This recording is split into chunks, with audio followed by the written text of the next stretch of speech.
Canal Enciclopedia.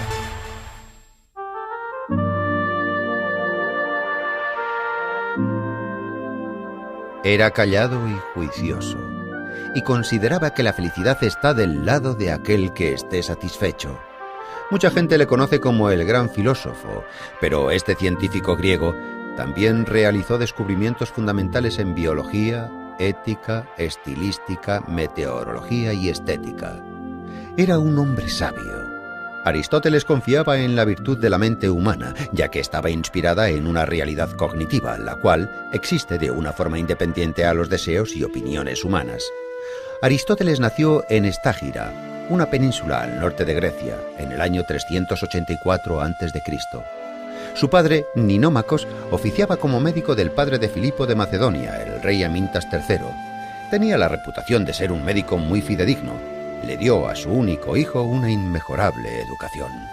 Desde su niñez, Aristóteles estaba ya destinado a seguir los pasos paternos y, en consecuencia, se comprometió muy seriamente a los estudios de farmacología y anatomía y, probablemente, asistió a su padre en varias intervenciones. En el año 367, Aristóteles viajó de Macedonia a Atenas para continuar con su educación. Durante el viaje, el joven tuvo que hacer uso de sus conocimientos médicos para salvar a un ciudadano adinerado de una infección sanguínea. Por lo tanto, con solo 17 años, Aristóteles ya estaba considerado como un excelente doctor. Una vez en Atenas, Aristóteles ingresó en la Academia Platónica. Tras 2 años de duro trabajo y esfuerzo, ya era capaz de impartir lecturas en retórica. El joven Aristóteles se ganó la confianza del viejo Platón y el derecho de unirse al círculo de los filósofos más sabios, los platónicos. A pesar de que el estudiante apreciaba a su mentor, Aristóteles también hacía críticas de sus puntos de vista. Un ejemplo son estas palabras escritas con su propia mano. Amicus Plato. Sed magis amica es veritas. Aprecio a Platón, pero aprecio más la verdad.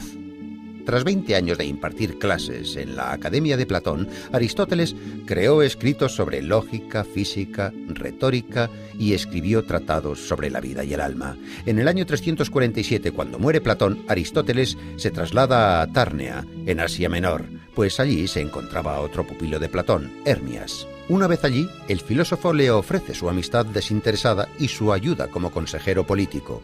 Aristóteles dijo: «La amistad es lo más necesario en la vida, puesto que nadie podría vivir sin amigos, incluso aunque sea el más dichoso». Aristóteles residió plácidamente durante 3 años en el reino de Hermias, pero cuando éste murió, regresó a Macedonia. Con 40 años, Aristóteles tuvo una calurosa bienvenida en Macedonia. Filipo de Macedonia disfrutaba las conversaciones intelectuales del filósofo y le propuso hacerse responsable de la tutoría de su hijo, el futuro Alejandro Magno.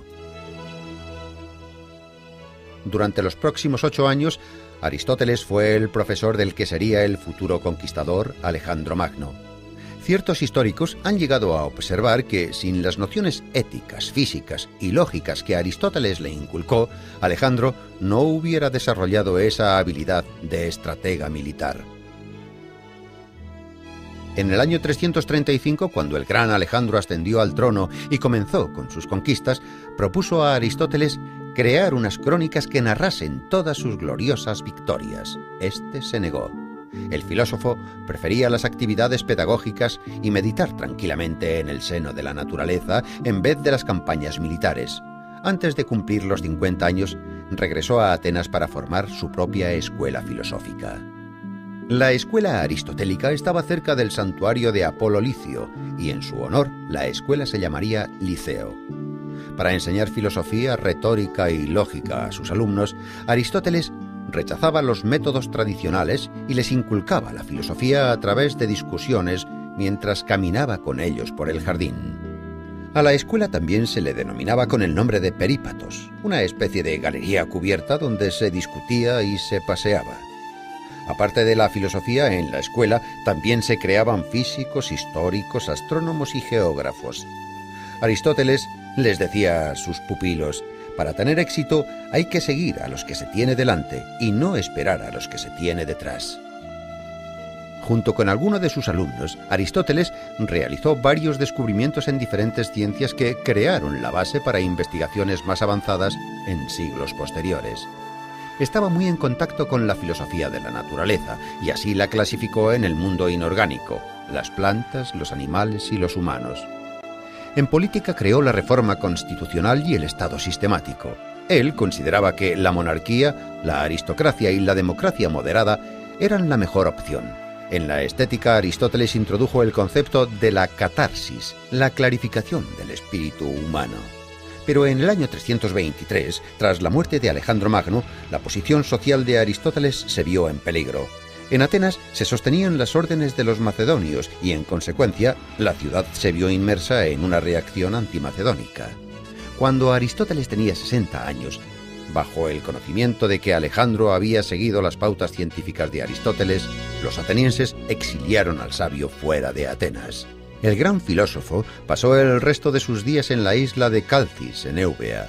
Murió en el año 322 a la edad de 62 años. En los trabajos de Aristóteles se concentran todos los conocimientos y experiencias griegas. Han pasado los siglos y al final, en el siglo XX, la República griega acuñó sus monedas con el rostro del sabio Aristóteles impreso en ellas, junto con una de sus frases. Todo hombre, por naturaleza, tiene aspiración al conocimiento.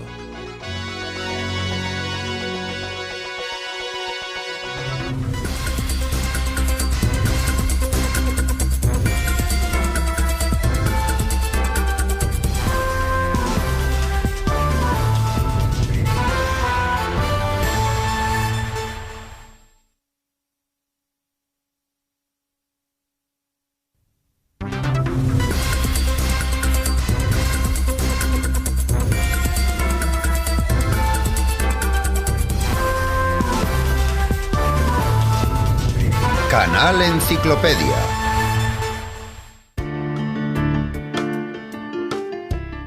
Nietzsche escribió: «Resulta significativo que sea Sócrates el primer gran heleno que fue feo, de igual manera que en él todo es simbólico. Es el padre de la lógica, la cual representa el carácter de la ciencia pura». Antes de que los jueces le condenaran a muerte, el gran filósofo Sócrates afirmó: «No debo rechazar mi filosofía mientras me quede aliento». Sócrates.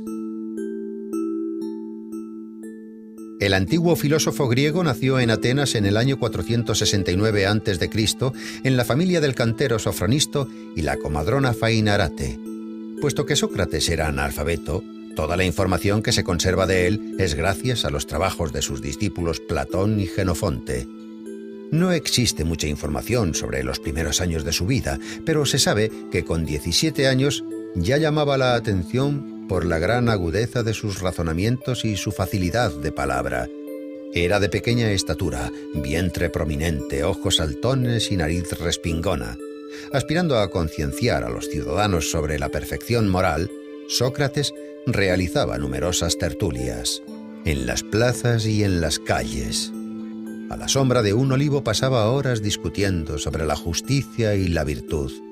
La negligencia de los quehaceres diarios llevaron a Sócrates a una extremada pobreza. Recorría las calles de Atenas descalzo y vestido con la misma túnica. Antifón, el sofista, decía que ningún esclavo querría ser tratado como él se trataba a sí mismo. Sócrates se sumergía tan profundamente en sus propios pensamientos que llegó a permanecer todo un día en el mismo sitio. Aunque con el comienzo de la guerra del Peloponeso, cuando el peligro amenazó a su ciudad natal, Sócrates luchó valientemente por la protección de Atenas. Cuando el oráculo de Delfos anunció que Sócrates era el griego más sabio, el mismo filósofo se sorprendió mucho. Interpretó el oráculo como un enigma y se aventuró a encontrar hombres más sabios que él. Acudió a los sofistas, quienes ejercían la profesión de enseñar la sabiduría. Fingiendo ser un ignorante, Sócrates preguntaba humildemente a los sabios de Atenas sus conocimientos sobre el bien, la belleza y la virtud. Después, con una agilidad irónica espléndida, les hacía notar sus propios errores. Su mérito más grande fue crear un método inductivo que le permitía llevar a sus alumnos a la solución de los problemas que se le planteaban por medio de hábiles preguntas, cuya lógica iluminaba el entendimiento. Inspirado por cómo su madre ayudaba a traer niños al mundo, él creó el método denominado como mayéutica. Sócrates llegó a la conclusión de que realmente era el griego más sabio, por el mero hecho de que él, a diferencia de los demás, era consciente de su ignorancia. Solo sé que no sé nada.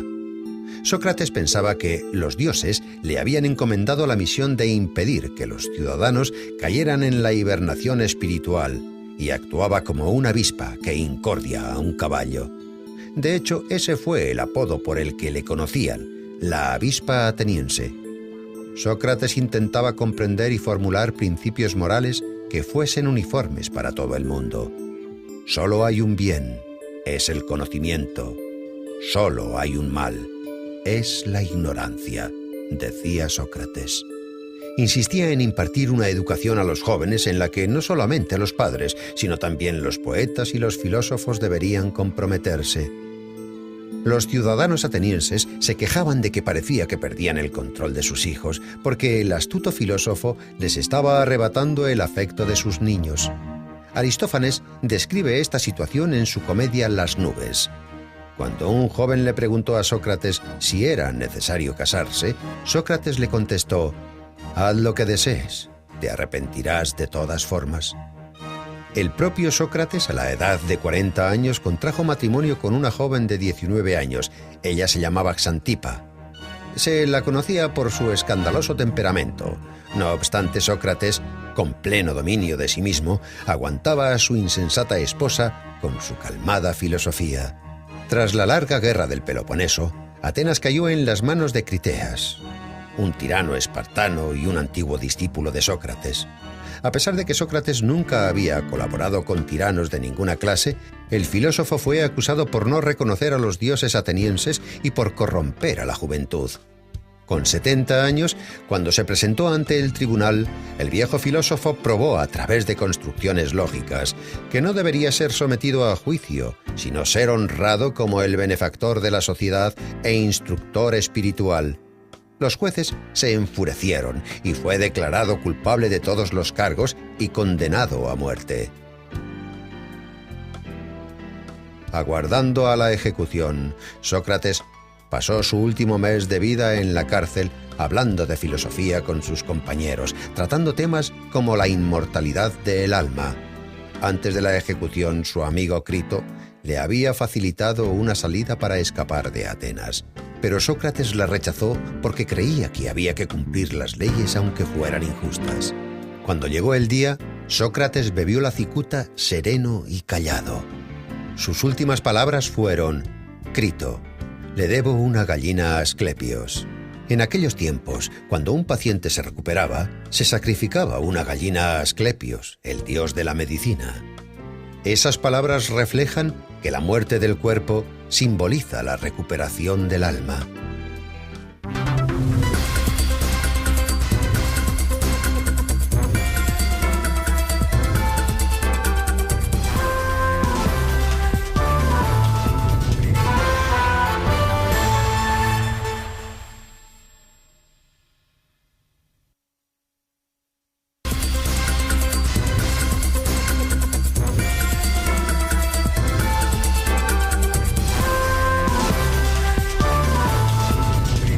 Canal Enciclopedia.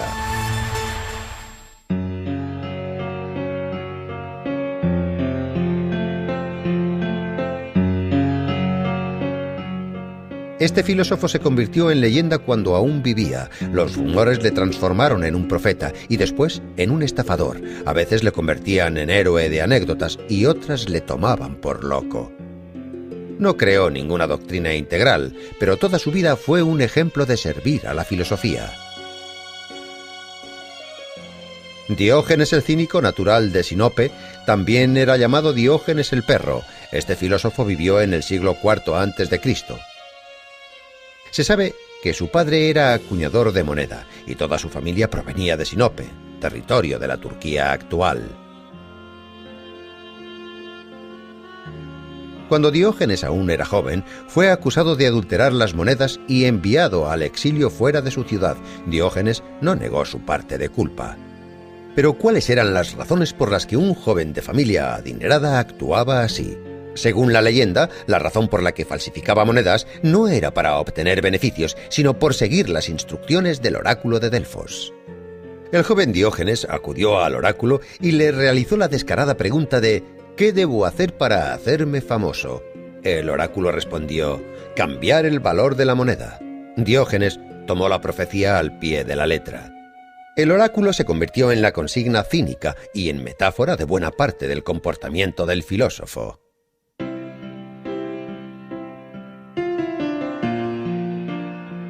Expulsado de su Sinope natal, Diógenes viajó a Atenas, donde conoció al filósofo griego Artístenes, fundador del cinismo. Artístenes consideraba que el hombre debiera despegarse de los prejuicios que le inculcan para liberarse de las leyes de la sociedad y vivir como un perro callejero. La palabra griega kinikos, la cual deriva de kinus, significa perro. Todos los seguidores de la filosofía de Artístenes serían denominados como kínics. La palabra cinismo, la cual proviene de las enseñanzas filosóficas de los kínics, en la actualidad ha obtenido un nuevo significado. Ahora no solo define la acción de negar las leyes sociales, sino también describe la acción de negar la moral existente y las leyes culturales. Diógenes se convirtió en el mejor alumno de Artístenes, convencido de que la virtud consistía en abstenerse de las necesidades y el ascetismo. Diógenes liberó a su único esclavo, cambió sus ropas por vestimentas rústicas, se hizo con un zurrón y comenzó a vivir en las calles. En invierno solía dormir en los pórticos y plazas públicas, y en verano dormía en la arena calentada por el sol. Diógenes vivió una vida ceñida a los ideales del cinismo. Incluso llegó a reprochar a su maestro de no seguir sus propias doctrinas y no apreciar las privaciones como medio de rectificación moral.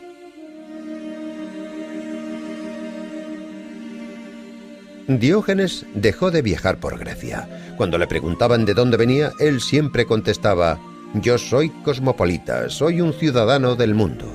En una ocasión, el solitario e indefenso predicador cayó en manos de piratas. Le vendieron como esclavo a un rico de Corinto llamado Geníades. Su nuevo amo no tardó en apreciar el conocimiento especial del filósofo y le dispuso como tutor de sus hijos.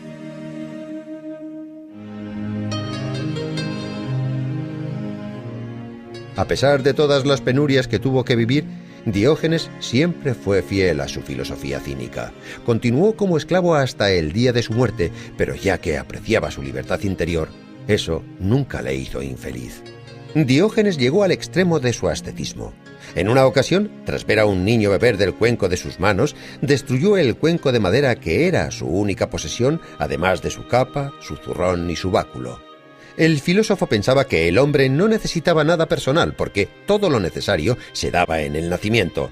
El filósofo conocido como Diógenes el perro se comportaba como un animal descarriado. Rechazaba las leyes públicas y retaba las tradiciones ya establecidas. También se cuenta que el filósofo vivía en un barril y que los días soleados caminaba con una antorcha. Cuando le preguntaban la razón de esto, él contestaba: «Estoy buscando a un hombre honesto».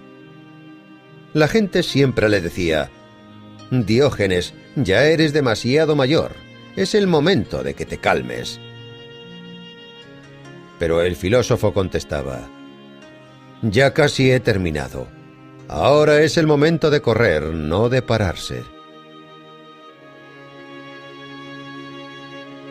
Su peculiar estilo de vida, su extrema agudeza y su irresistible energía hicieron del filósofo una leyenda de la antigua Grecia.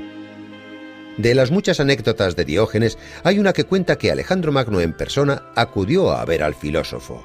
Alejandro Magno encontró al filósofo descansando en un ciprés cerca de Corinto. El omnipotente Alejandro se dirigió a Diógenes diciendo: «Puedes pedirme todo lo que desees». Entonces, la lengua afilada de Diógenes respondió: «Deseo que te apartes, me estás tapando el sol».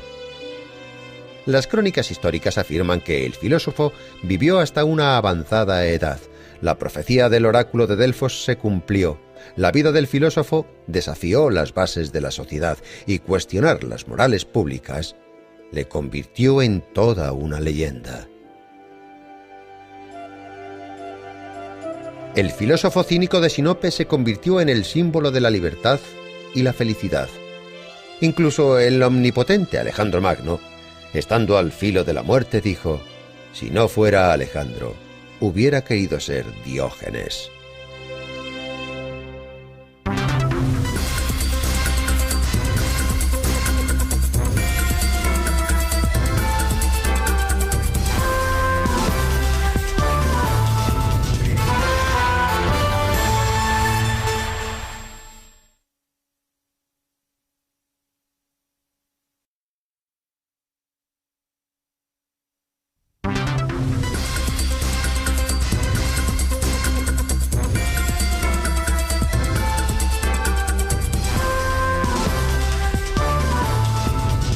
Canal Enciclopedia.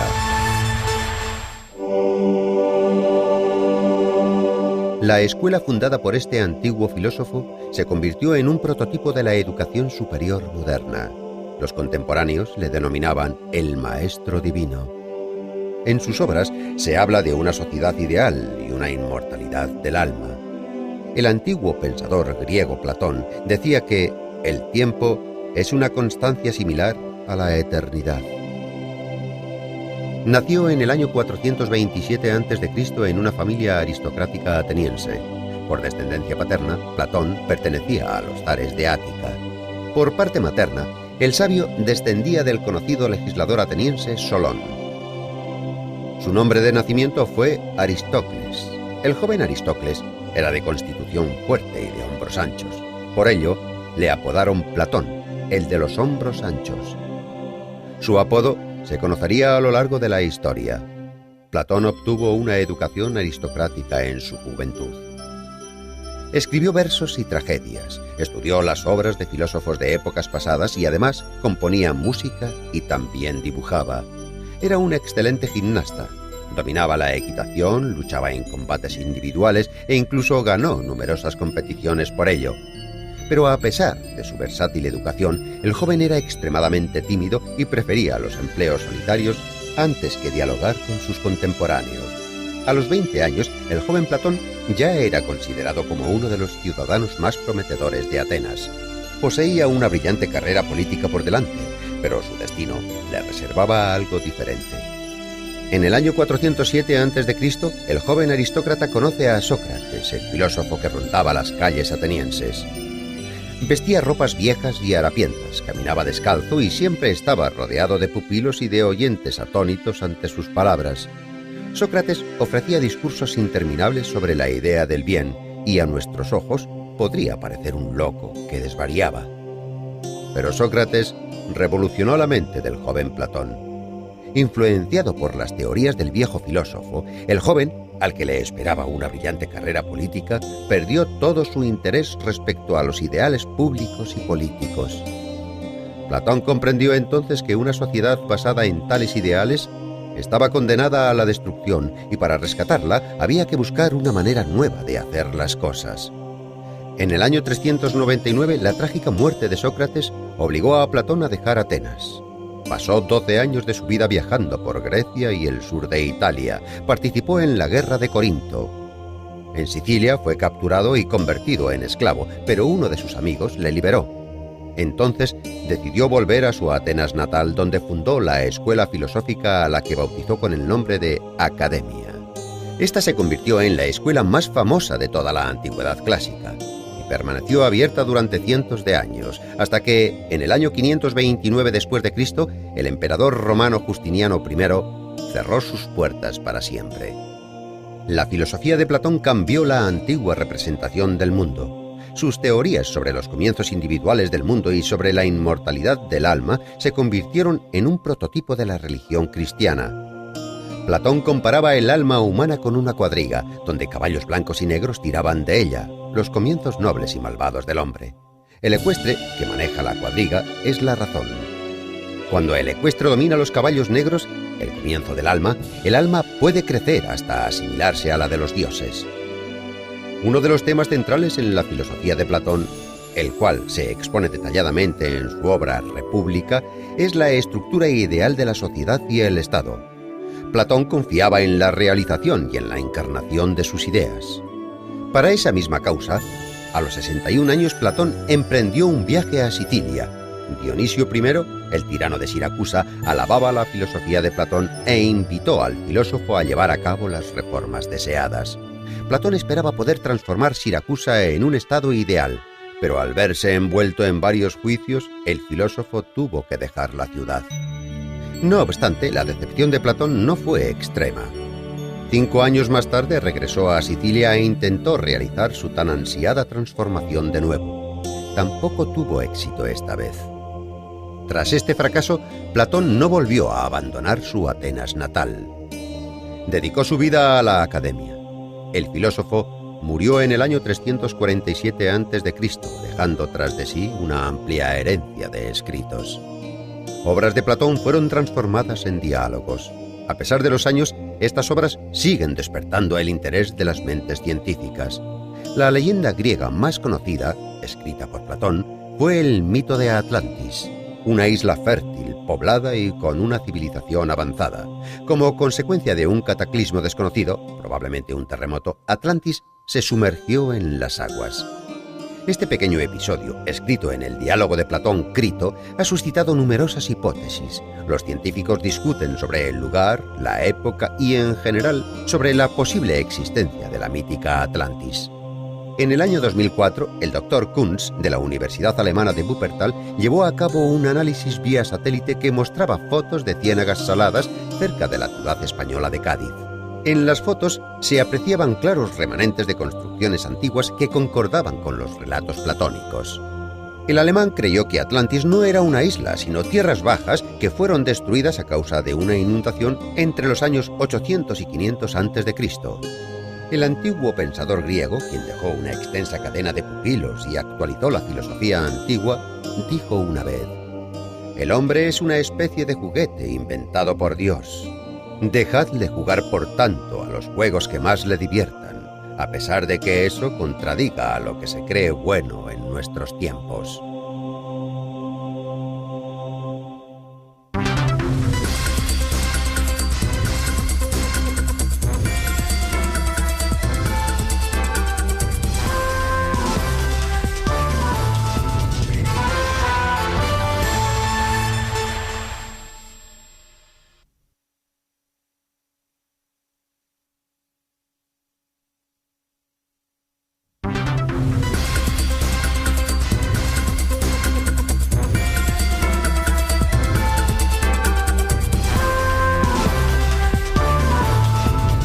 Canal Enciclopedia.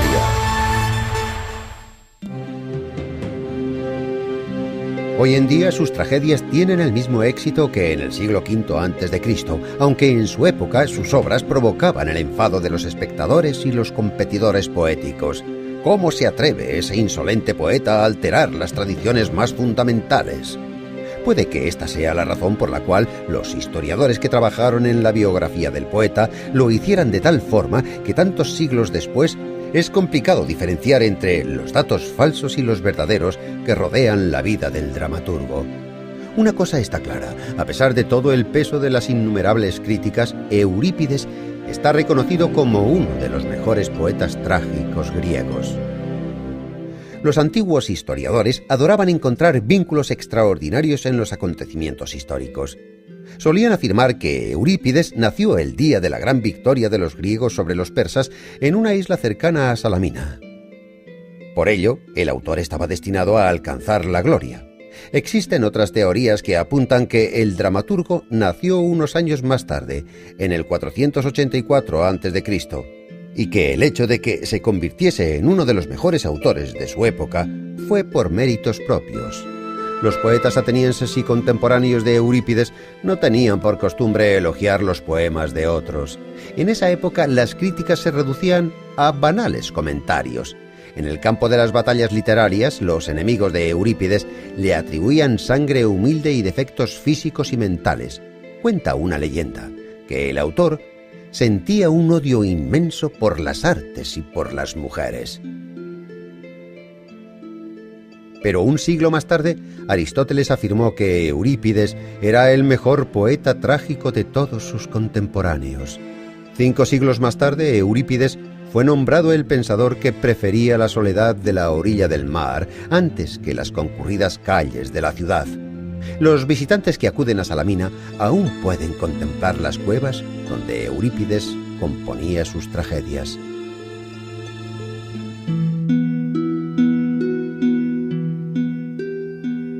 Como otros trágicos, las obras de Eurípides tratan de leyendas y eventos de la mitología que describen crímenes, asesinatos, venganzas, perjurio, incesto, autosacrificios glorificados, severidad, devoción y valentía. Eurípides usaba los mitos de forma inteligente. Fue el primer poeta griego en mostrar a la gente tal y como era en su vida real, con sus defectos y sus conflictos. Los héroes de las obras de Eurípides eran personas comunes con sus debilidades y sus grandezas. En la tragedia Ifigenia en Táuride, la hija de Únzar, habiendo superado el miedo a morir, algo natural en todo ser humano, sacrifica su vida deliberadamente por el bienestar de su pueblo. Otra heroína, Fedra, elige la muerte con el objetivo de limpiar su nombre, y en su última carta calumnia a su hijo adoptivo. En el año 455 a.C., Eurípides participó por primera vez en el concurso anual de dramaturgos.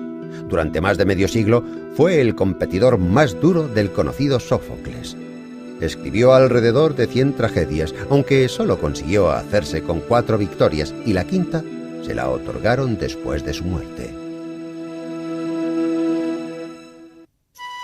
Solo han llegado 18 escritos del autor hasta nuestros días. En tragedias como Medea, Hécuba y Andrómaca, el autor habla de problemas que eran objeto de especulación en Atenas en el siglo V a.C., temas como el papel de los dioses en el destino de un hombre, la racionalidad del mundo, Esparta como el enemigo de Atenas en la guerra del Peloponeso, etc. Al igual que Sófocles, su competidor más renombrado, Eurípides, utilizaba la mitología en sus escenarios. De hecho, los antiguos mitos eran su herramienta favorita para crear las tragedias. Los predecesores del dramaturgo eran expertos en volver a relatar los ya famosos argumentos.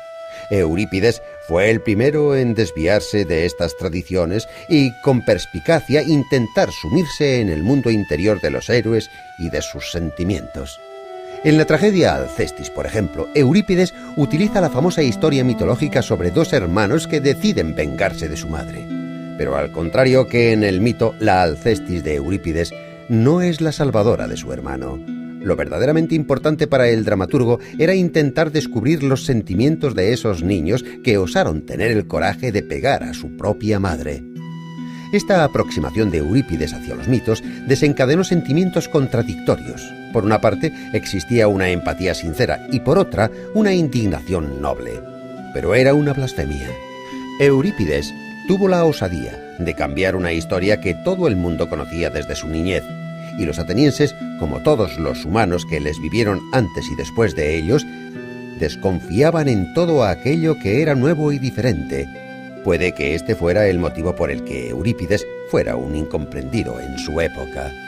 Es posible que esa fuese la razón de que abandonara Atenas en el año 408 a.C. para pasar el resto de sus días en Macedonia y trabajar en la corte de Arquelao como poeta y escritor. Allí, en Macedonia, entre los años 407 y 406 a.C., Eurípides falleció en las líneas de una triste primavera que podrían formar un epitafio. No debe lamentarse la muerte, debe lamentarse la vida destinada a la lucha y a una vida miserable.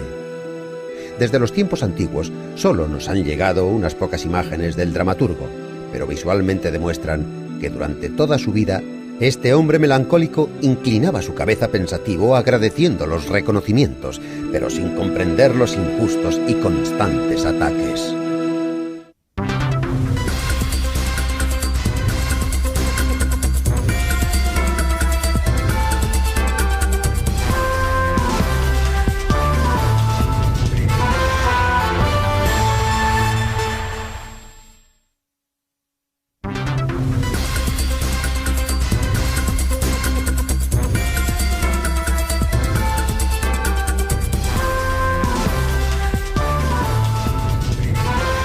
Canal Enciclopedia.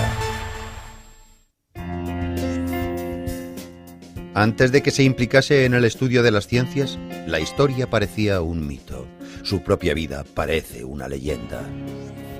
Patriota griego y un entusiasta de los viajes, fue el fundador de la etnografía. Fue escritor y científico, fue el padre de la historia. Heródoto de Halicarnaso dejó constancia de un ecúmeno, desde la civilización europea hasta lo que nosotros entendemos como civilización más moderna.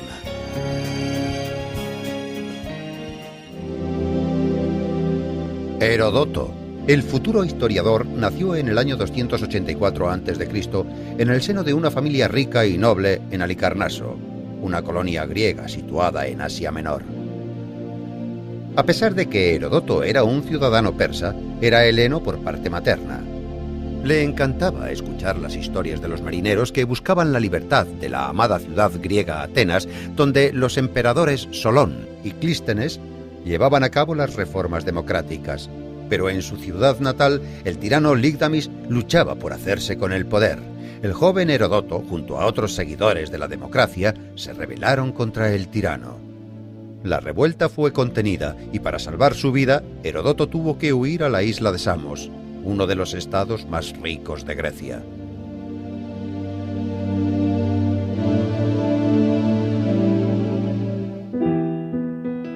En el año 464 a.C., cuando Heródoto cumplió los 20 años, dejó la isla griega para viajar de país en país y dirigirse al este.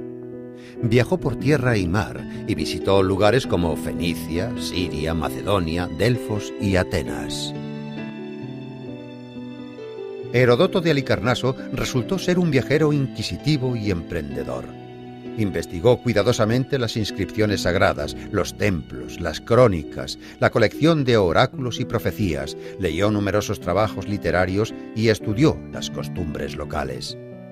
Más tarde, con diligencia, escribió todas sus observaciones personales en un libro que se convertiría en la famosa Historiae, el primer libro histórico de los tiempos antiguos. En el libro, Heródoto describía la distribución de la población de Babilonia y el método de construcción de sus edificios. El sociable ciudadano Heródoto también viajó a Egipto y allí aprendió de los sacerdotes locales que en la pirámide de Keops constaba por escrito la cantidad de rábanos, cebollas y ajos que habían comido los esclavos mientras construían la pirámide. Heródoto visitó la costa norte del Mar Negro, donde se relacionó con la tribu de los escita, que eran personas bélicas y crueles. Acorde con los relatos de Heródoto, los escita se bebían la sangre de sus enemigos y para ello utilizaban sus cráneos. Además, ostentaban los cueros cabelludos como trofeos o botines de guerra. Las descripciones sobre la vida de los escita que Heródoto escribió fueron más tarde verificadas por investigaciones arqueológicas que encontraron restos sepulcrales de la tribu en el sur de Rusia y en Ucrania. Las anotaciones de los 10 años que Heródoto de Halicarnaso había recopilado durante sus viajes se convirtió en una grandiosa obra que nunca fue titulada. No obstante, muchos historiadores creen que la obra fue titulada Historiae, que significaba investigación y desarrollo en el griego antiguo. 330 años después, en el siglo II a.C., científicos de Alejandría dividieron la composición de Heródoto en 9 tomos y los dedicaron a las 9 musas. El primer libro, por ejemplo, fue titulado Clío. La guerra de los griegos contra el imperio persa era el principal argumento de esta gran obra. Heródoto fue contemporáneo de estos sucesos. El historiador admiraba el coraje de los griegos y quería narrar para futuras generaciones las batallas que los griegos y persas soportaron durante 50 años. Más de la mitad de la obra se refiere a los antecedentes de las guerras médicas y el resto a la propia contienda. Fue una de las primeras obras escritas en prosa griega que muestra digresiones históricas, etnográficas y geográficas, así como las tradiciones, las religiones y la vida en Asia Menor. En el año 443 a.C., cuando la guerra entre griegos y persas llegó a su fin, Heródoto viajó al sur de Italia con el fin de encontrar una colonia llamada Turios. Finalmente, a la edad de 40 años, a Heródoto se le llamaba Turio, por haber ayudado a fundar esta colonia. Los investigadores opinan que este lugar fue su último cobijo. pero no se puede excluir la posibilidad de que al final de su vida Heródoto dejase Turio para volver a Atenas. No se conoce demasiado sobre los últimos años del historiador.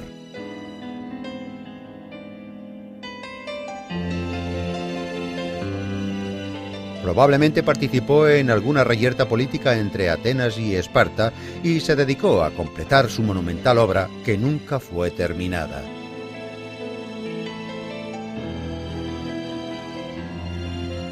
Los relatos de Historiae se detienen en el año 478 en la descripción de una cercana aldea llamada Sesta. Heródoto vivió alrededor de 60 años y murió cerca del año 425 a.C.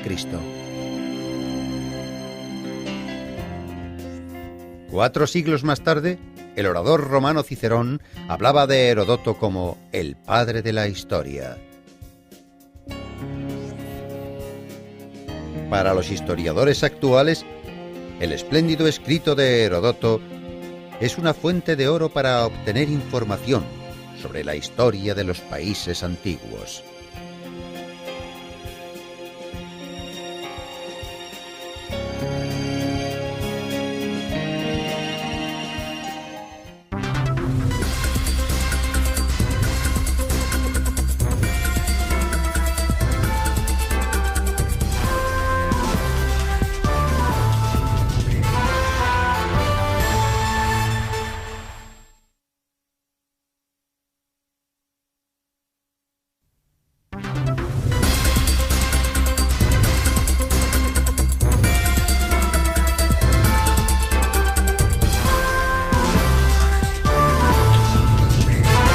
Canal Enciclopedia.